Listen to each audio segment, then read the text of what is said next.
amavuta azakubera umutamenwa, amavuta azakugendesha mu ndege, amavuta azakwagura ubwami bwawe bwaguke, amavuta azakomeza ingoma yawe, amavuta. Agaciro ni amavuta azatuma inama mu ijuru iterana.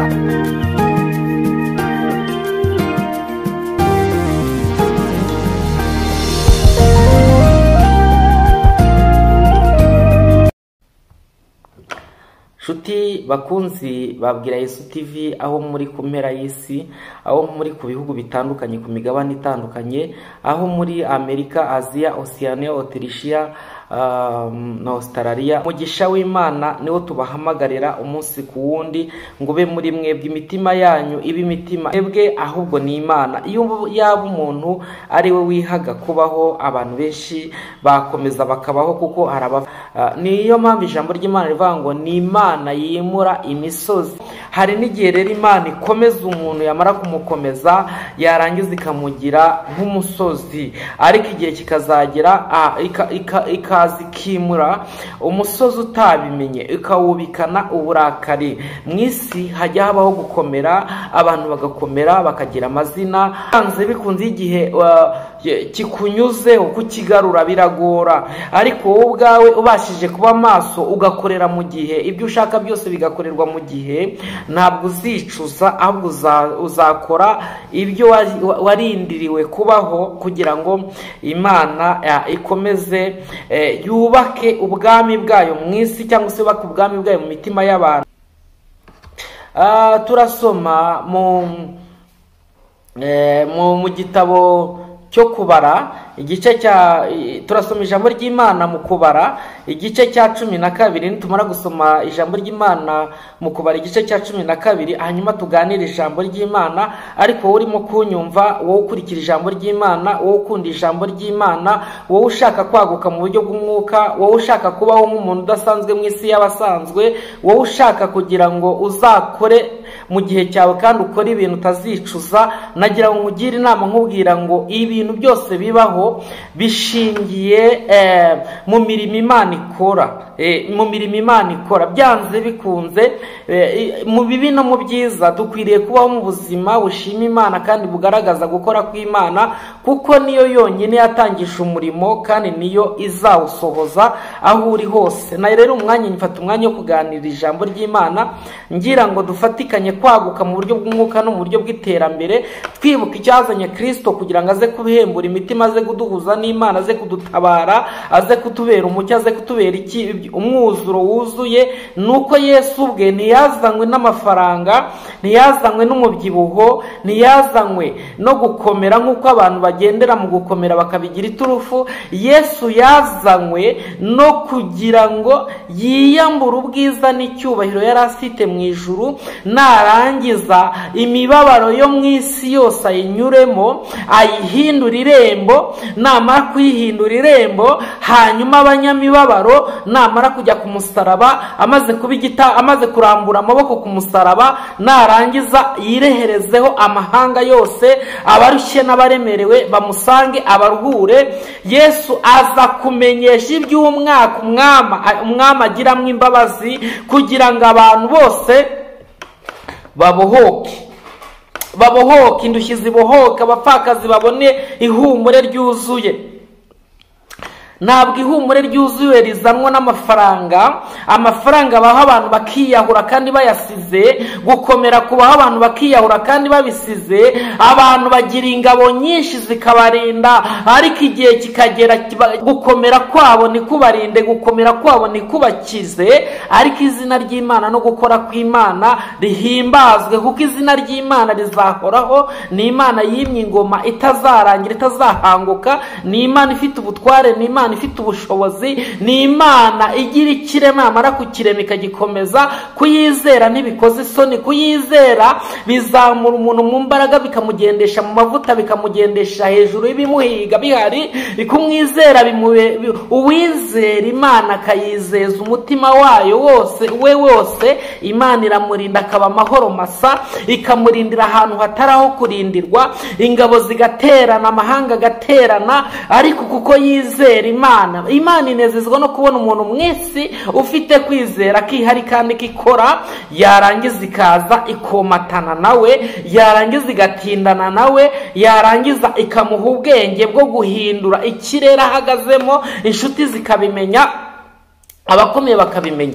Uyu munsi rero tugiye kuganira iri jambo ry'Imana dusoma mu Kubara igice cya 12, hanyuma nitumara gusoma ufashwe mu izina rya Yesu Kristo. Ndumva nshaka kufashwa, hari ibyaguheranye, ariko uyu munsi wa none Imana ije kugira ngo ihindure amateka y'ubuzima bwawe mu izina ry'Umwami. Akira ijambo ry'Imana, numara kuryizera Imana irakubesha, Imana irakurwanira, Imana irakwimana. Ibyagusabye birahari, imbaraga zikurwanya zirahari, ariko Imana izanye ukuboko kwayo ikuramburiye kuremerera ibyo byose bikuruhije bikurwanya mu izina ry'Umwami Yesu Kristo. Birashoboka ko umutima wawe utagira ihumure, ariko uyu munsi iri jambo rije rikubwira ngo Imana irakuzi, izi ibyo bakuvuga, izi n'akarengane kawe, izi n'amakuba yawe, ije gushyira iherezo kuri ibyo byose. Izera ijambo. Imana niba yaragutoranyije, Imana niba yaragusize, Imana niba yaraguhamagaye, Imana niba yarakwicaze ku ntebe, nta muntu n'umwe ufite ubutware bwo kuguhagurutsa, ahubwo ababigerageza bazaguma ugenda, bazagenda baruhe. Kandi Imana yo mu ijuru niyo yonyine izakwimara, ikwimamye, niyo ikurwaniriye, niyo iguhaye ijambo, niyo iguhaye, niyo igushyize mu kibuga kandi iguhaye no kugikiniramo, ikakwigisha gucengera mu kibuga abakinnyi bose ukabatsinda igitego. Imana irashoboye, irashoboye. Ijambo rahanga ngo Miriyamu anegura, Uwiteka ateza Miriyamu ibibembe, Mose aramusabira. Miriyamu yaneguye Mose, amaze kumunegura hanyuma Imana irababara. Hari abantu muri iyi minsi bikururira imivumo. Niba umuntu ari umukozi w'Imana, yarahamagawe n'Imana, yarasizwe n'Imana, yaratoranyijwe n'Imana, ntukigereranye nawe, kuko impano yawe siyo ye, kwemerwa n'Imana kwawe siko kwe. Imana ifite kuntu yemera abantu bitandukanye bitewe n'inshingano yabahaye. Niyo mpamvu rero kwigereranya n'uw'Imana yahamagaye, amavuta arasumbana. Abantu dukwiye kwemera ko amavuta asumbana. Gusumbana kwayo bisobanuye kubahana, kugira ngo aya mavuta atugirire umumaro twese. Impano yawe n'iyanjye birashoboka ko hari urwego Imana ikugejejeho, ariko urwo rwego ntabwo ari we wenyine Imana irugejejeho, n'abandi izarubagezaho. Aka kanya rero Miriyamu aneguye Mose, Imana irababara iri mu ijuru, irangije igenderera Miriyamu. Imaze kumugenderera imuteza ibibembe, imaze kumuteza ibibembe, ariko Mose ahubwo we yahise asabira Miriyamu ku Mana kugira ngo imukize ibibembe. Inshuti muvandimwe, mu murimo ukora wa buri munsi wararwanyijwe, ariko se waba waragize umutima wo gusabira abakurwanyije nk'uko Mose yasabiye Miriyamu? Wambuwe agaciro. Ese wigeze ugira umwanya wo gusabira umuntu wese waba yarakurwanyije kugira ngo Imana imubabarire, cyangwa se nawe umuhe imbabazi, hanyuma abashe gukurwaho ibyago bimuziye yikururiye? Uyu munsi birasobanura ngo niba Mose yaragiriye neza Miriyamu akamusabira ku Mana imbabazi, nawe umwanzi wawe nuramuka wihanganiye kubana nawe no kugaragaza ko impinduka yakugezeho, n'amavuta yawe atari amavuta yo kwihorera, ahubwo ari amavuta yo kugira ngo werekane ko amavuta yawe aguha ni no kugira imbabazi. Izo mbabazi zizakuzaho, nizimara kukuzaho Imana izareba uwo mutima udasanzwe. Ubundi mu isi iyo amakuba n'ibyago bigeze ku mwanzi, kera ngo abantu bafataga urukoma bakarubyiniraho bishimira ko umwanzi abayeho nabi, ariko Miriyamu amaze kunegura Mose, Imana imuteje ibibembe, Mose abimenye ajya ku mavi arasenga, arataka. Amaze gutaka yinginga Imana ngo ikize Miriyamu ibibembe. Inshuti muvandimwe, gira amavuta yo gusabira abanzi bawe kugira ngo ibyo bakwifurije uyu munsi wa none uburakari bubajeho ubakize icyago cy'uburakari buvuye ku Mana, kuko wowe ubwawe amavuta yawe ni amavuta y'ubwami, ni amavuta y'imbabazi, ni amavuta yo kubabarira, ni amavuta yo guhindura, ni amavuta yo kwimika, ni amavuta yo gukuzaho imbaraga mbi.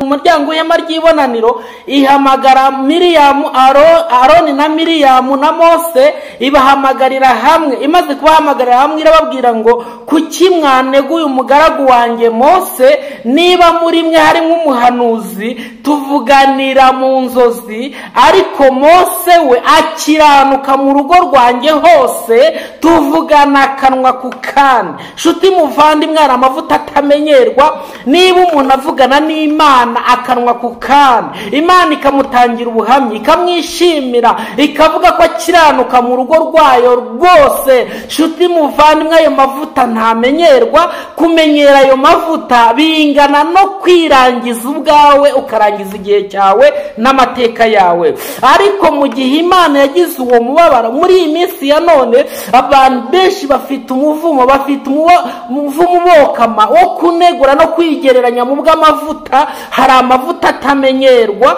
Abantu bakwiye kumenya ko hari amavuta atamenyerwa, amavuta y'umuntu wahamagawe n'Imana. Nusenga ukinginga Imana ugahamagara, warangiza ukamenya ko uyu muntu yahamagawe n'Imana. Byanze bikunze, mu Kinyarwanda baravuga ngo cira birarura. Hari amavuta atamenyerwa. Warwanya umuntu wimitse bikemera, ariko umuntu wimitswe n'Imana agatoranywa n'Imana, uwo muntu kumurwanya ni ikizira. Ayo mavuta kuyahangara ni ikizira. Nshuti muvandimwe, akanwa k'Imana, ijambo ry'Imana ryamwimitse, ubusa nk'uwigereranyije naryo rirakuremerera. Muri iyi minsi ya none abantu benshi bibesha ku muntu wimitswe n'Imana. Umuntu wimitswe n'Imana ntanyeganyezwa. Umuntu wimitswe n'Imana arakomera. Umuntu wimitswe n'Imana amavuta aramurinda. Umuntu wimitswe n'Imana, Imana imutereka mu kindi kirere. Umuntu wimitswe n'Imana arashakishwa ntabwo ashyikirwa. Umuntu wimitswe n'Imana, Imana iramurwanira ikamwimana.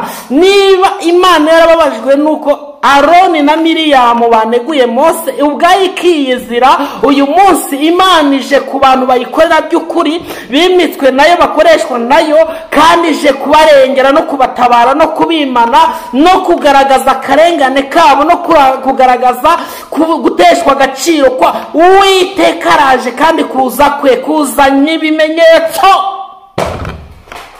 Kuza k'Uwiteka kuzanye ibimenyetso. Turi kunyumva, hari ibyo ushinzwe, hari amavuta ufite, hari aho wemerewe, ariko hari naho utarashyika kurenga. Gendana n'uko imbaraga zawe zingana, wikwigereranya n'ibyo utahawe, utagenewe, kuko byanze bikunze iyo ushatse ibirenze umugabane wawe birangira bikujyanye ahabi harenze aho wari uri. Mose Imana yamutangiye ubuhamya. Mose Imana yaramutangiye ubuhamya, irangije ivuga ko akiranuka mu rugo rw'Imana rwose. Icyo kirahagije. Warasenze, warabwirije, wararirimbye, ariko shakisha igituma Imana igutangira ubuhamya uvuge ko ukiranuka mu rugo rwayo hose. Iyo izaba iturufu ikugendesha ahantu hatagendwa, izaba iturufu iguhesha icyizere ahantu hatizerwa, izaba iturufu ikwambika imbaraga n'ubutware, izaba iturufu ugenderamo Imana ikanezerwa iri mu ijuru, ijisho ryayo rikaguhora, ijisho ryayo rikagutindaho, umugabane wayo ukaba uwawe.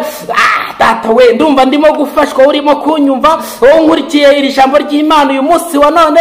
Turi mu ijambo rivuga ngo wowe ubwawe menya umugisha wawe, umenye n'ijambo ryawe, umenye n'amavuta yawe, umenye naho utagomba kurenga, kugira ngo izo mpano zawe zikore kandi zihimbaze Umwami, kandi Imana ikorere mu gihe cyawe. Ntizicuze ko yaguhaye ukiyongereraho. Irinde kuvogera Uw'Imana yimitse amavuta.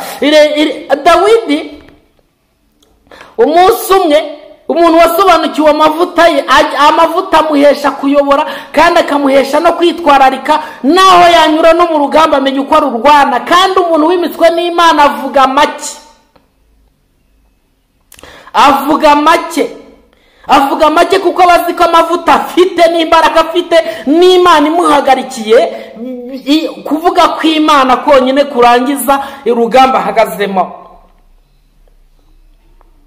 nshuti muvandimwe, tereta Imana, inginga Imana, hamagara Imana, ushakisha igituma Imana ikwirahira. Yamara kukwirahira ikaza, hari abakunegura bakakunegura mu rwihisho, bakakunegura ahantu wowe utabasha kumva. Mwahura bakagusekera, bakakwereka ko muri kumwe, mwahura bakakwereka ndetse amafete yose abonetse, fete zose zibonetse bakazigukorera, ariko wowe ubwawe abantu bakunegura, babayeho mu buryo bakunegura bigereranya nawe. Ariko uyu munsi Imana ije kukubwira ko none ibyo byose byarabaye irareba, ariko none ije kubahamagara. Imana ije guca amazimwe, ije kubahamagara. Bakuneguye udahari, bakuvuga udahari, Imana irabyumva. None ije mu nkingi y'igicu, imaze kuza mu nkingi y'igicu, iraje ihagaje mu ihema ry'ibonaniro, irabahamagaye, nawe iraguhamagaye, ibigutangarije wowe, kuko Imana yumva ibyo utumvaga, ikubwiye ibyo bakuvuze kandi bivuze bahari, kugira ngo niba bafite imitima yihana bihane. Ariko nshuti muvandimwe, shakisha igituma Imana ikunezererwa. Amara kukunezererwa bavuga ngo mu rugo rwayo ngo urakiranuka mu rugo rwayo rwose. Imana ifite urugo rutabamo ibyaha, Imana ifite urugo rutabamo akagambane, Imana ifite urugo rutabamo inzangano, Imana ifite urugo rutegurirwamo ubugingo buzamurikirwa Kristo yarangiza akamurikira Imana itorero. Imana ifite urugo, Imana ifite urugo. Nshuti muvandimwe urimo kunyumva, ibihe ntibikumaremo imbaraga. Imana yavuganye na Imana yaguhamagara cyari ya Mana. Njya mbona mu bihe bya none aho kugaragaza gukora kw'Imana n'imbaraga z'Imana n'amavuta y'Imana n'ubudahangarwa bw'Imana, usanga umwanya mwinshi umuntu avuga ngo cyangwa se akavuga ngo, ugasanga umuntu aragaragaza ko yabyibushye. Kubyibuha si byo byazanye Kristo. Abantu nimuvuge Kristo, abantu nimuvuge kugira neza kwa Yesu, abantu nimuvuge urukundo rwa Yesu, abantu nimuvuge gucungurwa twacunguwe n'amaraso ye. Arasuzugurwa, azungurizwa umutwe. Uyu munsi wa none duhuza n'Imana, Imana ntigihaniraho. Uyu munsi abantu bayeho mu buryo bw'imbabazi za Kristo. Ibyo ukora urabizi, hakiriho guhana ntiwakabaye kuba ukiriho. Ariko Yesu ni umwami ibihe n'ibihe, yaduhuje n'Imana. Haleluya! Yesu ni muzima. Aho uri kunyumva hose, aho uri gukorera hose, ibintu byose ugezeho bigituruka mu bushake bw'Imana. Ubaha Imana, uyubahisha abantu bari naho batari. Umugisha w'Imana ukubeho, imbaraga z'Imana zikubeho, ubudahangarwa bw'Imana bukubeho. Urugamba urimo ntubare w'urwana, ahubwo Imana irukurwanirire mu izina ry'umwami Yesu Kristo. Kandi nawe ugendagenda mu bitari byiza, shakisha igituma uhinduka umuntu ushimwa n'Imana kandi ugashimwa n'abantu. Ibyo wibwira bitarimo kubaha Imana no kuvuga Imana neza, ibyo bishyire hasi, ntacyo byakumarira. Erega mu isi tubaho tukarangiza igihe. Ese ubwo igihe cyawe ugikoresha neza? Imana zawe zikora neza? Imana yaguhaye, yabonye igukwiriye kandi ibona ko hari ikizakiza. Yubahe kandi uyikoreshe, kuko wowe ubwawe ntiwigereranya na runaka. Amavuta Yesu yo yawe, n'igihe cyawe si cyo cye. Nshuti muvandimwe, ndakwinginga nkubwira ngo uyu munsi wa none sobanukirwa amavuta yawe n'umurimo ukora, kugira ngo uwukore neza, igihe cyawe kizarangire ariko utariho urubanza.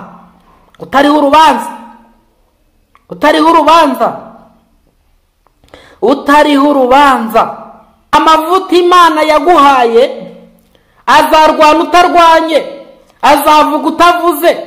Agaciro ni amavuta. Aho uri hose agaciro ni amavuta. Abantu nibakurwanya, n'amahanga nakurwanya akakurwanya ufite amavuta. Amavuta azagusobanura, amavuta azagaragaza intebe ukwiye kwicaraho. Amavuta ntazakwicaza mu gisuzuguriro, amavuta azakwicaza mu ntebe y'icyubahiro. Amavuta azakubera umutamenwa, amavuta azakugendesha mu ndege, amavuta azakwagura ubwami bwawe bwaguke, amavuta azakomeza ingoma yawe. Amavuta. Agaciro ni amavuta. Amavuta azatuma inama mu ijuru iterana. Nimara guterana uro kurengerwa, kubera ko Imana yagufatiye umwanya, irangiza irakugabira, iguhaye amavuta, iguha ku gaciro. Imana ije gukora, Imana ije kurengera abantu.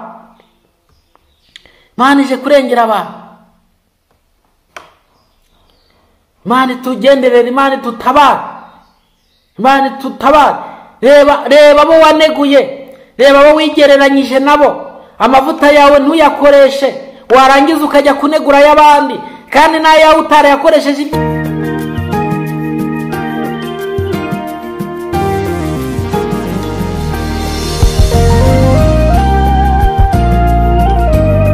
Sabira abanzi bawe kugira ngo ibyo bakwifurije uyu munsi wa none uburakari bubajeho ubakize icyago cy'uburakari buvuye ku Mana, kuko wowe ubwawe amavuta yawe ni amavuta y'ubwami, ni amavuta y'imbabazi, ni amavuta yo kubabarira, ni amavuta yo guhindura, ni amavuta yo kwimika, ni amavuta yo gukuzaho imbaraga mbi.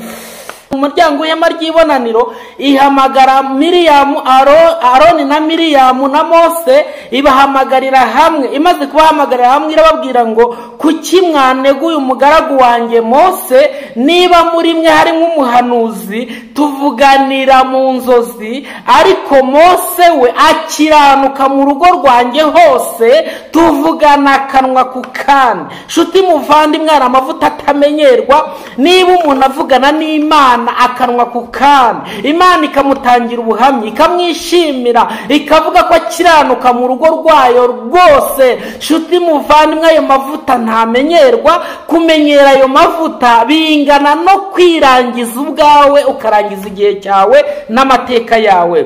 Ariko mu gihe Imana yagize uwo mubabaro muri iyi minsi ya none, abantu benshi bafite umuvumo, bafite umuvumo ubokama wo kunegura no kwigereranya mu bw'amavuta.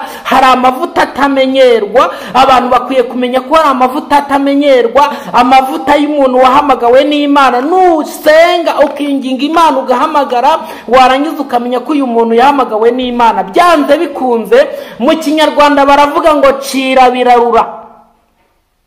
Hari amavuta atamenyerwa. Warwanya umuntu wimitse bikemera, ariko umuntu wimitswe n'Imana agatoranywa n'Imana, uwo muntu kumurwanya ni ikizira. Ayo mavuta kuyahangara ni ikizira. Nshuti muvandimwe, akanwa k'Imana, ijambo ry'Imana ryamwimitse, ubusa nk'uwigereranyije naryo rirakuremerera. Muri iyi minsi ya none abantu benshi bibesha ku muntu wimitswe n'Imana. Umuntu wimitswe n'Imana ntanyeganyezwa. Umuntu wimitswe n'Imana arakomera. Umuntu wimitswe n'Imana amavuta aramurinda. Umuntu wimitswe n'Imana, Imana imutereka mu kindi kirere. Umuntu wimitswe n'Imana arashakishwa ntabwo ashyikirwa. Umuntu wimitswe n'Imana, Imana iramurwanira ikamwimana. Niba Imana yarababajwe nuko Aroni na Miriyamu baneguye Mose, ubwayo ikiyizira, uyu munsi Imana ije ku bantu bayikorera by'ukuri, bimitswe nayo, bakoreshwa nayo, kandi ije kubarengera no kubatabara no kubimana no kugaragaza akarengane kabo no kugaragaza guteshwa agaciro kwa Uwiteka. Araje kandi kuza kwe kuzanye ibimenyetso. Kuza k'Uwiteka kuzanye ibimenyetso. Turi kunyumva, hari ibyo ushinzwe, hari amavuta ufite, hari aho wemerewe, ariko hari naho utarashyika kurenga. Gendana n'uko imbaraga zawe zingana, wikwigereranya n'ibyo utahawe, utagenewe, kuko byanze bikunze iyo ushatse ibirenze umugabane wawe birangira bikujyanye ahabi harenze aho wari uri. Mose Imana yamutangiye ubuhamya. Mose Imana yaramutangiye ubuhamya, irangije ivuga ko akiranuka mu rugo rw'Imana rwose. Icyo kirahagije. Warasenze, warabwirije, wararirimbye, ariko shakisha igituma Imana igutangira ubuhamya uvuga ko ukiranuka mu rugo rwayo hose. Iyo izaba iturufu ikugendesha ahantu hatagendwa, izaba iturufu iguhesha icyizere ahantu hatizerwa, izaba iturufu ikwambika imbaraga n'ubutware, izaba iturufu ugenderamo Imana ikanezerwa iri mu ijuru, ijisho ryayo rikaguhora, ijisho ryayo rikagutindaho, umugabane wayo ukaba uwawe. Data we, ndumva ndimo gufashwa, urimo kunyumva, wowe nkurikiye iri jambo ry'Imana uyu munsi wa none. Turi mu ijambo rivuga ngo wowe ubwawe menya umugisha wawe, umenye n'ijambo ryawe, umenye n'amavuta yawe, umenye naho utagomba kurenga, kugira ngo izo mpano zawe zikore kandi zihimbaze umwami, kandi Imana ikorere mu gihe cyawe, ntizicuze ko yaguhaye ukiyongereraho. Irinde kuvogera uw'Imana yimitse amavuta. Dawidi umunsi umwe, umuntu wasobanukiwe amavuta ye, amavuta amuhesha kuyobora kandi akamuhesha no kwitwararika, naho yanyura no mu rugamba amenya uko arurwana. Kandi umuntu wimitswe n'Imana avuga make, avuga make kuko abazi ko amavuta afite n'imbaraga afite n'Imana imuhagarikiye, kuvuga kw'Imana konyine kurangiza urugamba ahagazemo. Nshuti muvandimwe, tereta Imana, inginga Imana, hamagara Imana, ushakisha igituma Imana ikwirahira. Yamara kukwirahira ikaza, abakunegura bakakunegura mu rwihisho, bakakunegura ahantu wowe utabasha kumva. Mwahura bakagusekera, bakakwereka ko muri kumwe, mwahura bakakwereka, ndetse amafete yose abonetse, fete zose zibonetse bakazigukorera, ariko wowe ubwawe abantu bakunegura, babayeho mu buryo bakunegura bigereranya nawe. Ariko uyu munsi Imana ije kukubwira ko none ibyo byose byarabaye irareba, ariko none ije kubahamagara. Imana ije guca amazimwe, ije kubahamagara. Bakuneguye udahari, bakuvuga udahari, Imana irabyumva. None ije mu nkingi y'igicu, imaze kuza mu nkingi y'igicu, iraje ihagaje mu ihema ry'ibonaniro, irabahamagaye, nawe iraguhamagaye, ibigutangarije wowe, kuko Imana yumva ibyo utumvaga, ikubwiye ibyo bakuvuze kandi bivuze bahari, kugira ngo niba bafite imitima yihana bihane. Ariko nshuti muvandimwe, shakisha igituma Imana ikunezererwa. Amara kukunezererwa bavuga ngo mu rugo rwayo, ngo urakiranuka mu rugo rwayo rwose. Imana ifite urugo rutabamo ibyaha, Imana ifite urugo rutabamo akagambane, Imana ifite urugo rutabamo inzangano, Imana ifite urugo rutegurirwamo ubugingo buzamurikirwa Kristo yarangiza akamurikira Imana itorero. Imana ifite urugo, Imana ifite urugo. Nshuti muvandimwe urimo kunyumva, ibihe ntibikumaremo imbaraga. Imana yavuganye nayo, Imana yaguhamagara cyari ya Mana. Njya mbona mu bihe bya none aho kugaragaza gukora kw'Imana n'imbaraga z'Imana n'amavuta y'Imana n'ubudahangarwa bw'Imana, usanga umwanya mwinshi umuntu avuga ngo cyangwa se akavuga ngo, ugasanga umuntu aragaragaza ko yabyibushye. Kubyibuha si byo byazanye Kristo. Abantu nimuvuge Kristo, abantu nimuvuge kugira neza kwa Yesu, abantu nimuvuge urukundo rwa Yesu, abantu nimuvuge gucungurwa twacunguwe n'amaraso ye. Arasuzugurwa, azungurizwa umutwe. Uyu munsi wa none duhuza n'Imana, Imana ntigihaniraho. Uyu munsi abantu bayeho mu buryo bw'imbabazi za Kristo. Ibyo ukora urabizi, hakiriho guhana ntiwakabaye kuba ukiriho. Ariko Yesu ni umwami ibihe n'ibihe, yaduhuje n'Imana. Haleluya! Yesu ni muzima. Aho uri kunyumva hose, aho uri gukorera hose, ibintu byose ugezeho bigituruka mu bushake bw'Imana. Ubaha Imana, uyubahisha abantu bari naho batari. Umugisha w'Imana ukubeho, imbaraga z'Imana zikubeho, ubudahangarwa bw'Imana bukubeho. Urugamba urimo ntube ari urwana, ahubwo Imana irukurwanirire mu izina ry'umwami Yesu Kristo. Kandi nawe ugendagenda mu buryo mu bitari byiza, shakisha igituma uhinduka umuntu ushimwa n'Imana kandi ugashimwa n'abantu. Ibyo wibwira bitarimo kubaha Imana no kuvuga Imana neza, ibyo bishyire hasi, ntacyo byakumarira. Erega mu isi tubaho tukarangiza igihe, ese ubwo igihe cyawe ugikoresha neza? Imana zawe zikora neza? Imana yaguhaye, yabonye igukwiriye kandi ibona ko hari ikizakiza. Yubahe kandi uyikoreshe, kuko wowe ubwawe ntiwigereranya na runaka. Amavuta Yesu yo yawe, n'igihe cyawe si cyo cye. Nshuti muvandimwe, ndakwinginga nkubwira ngo uyu munsi wa none sobanukirwa amavuta yawe n'umurimo ukora, kugira ngo uwukore neza, igihe cyawe kizarangire ariko utariho urubanza.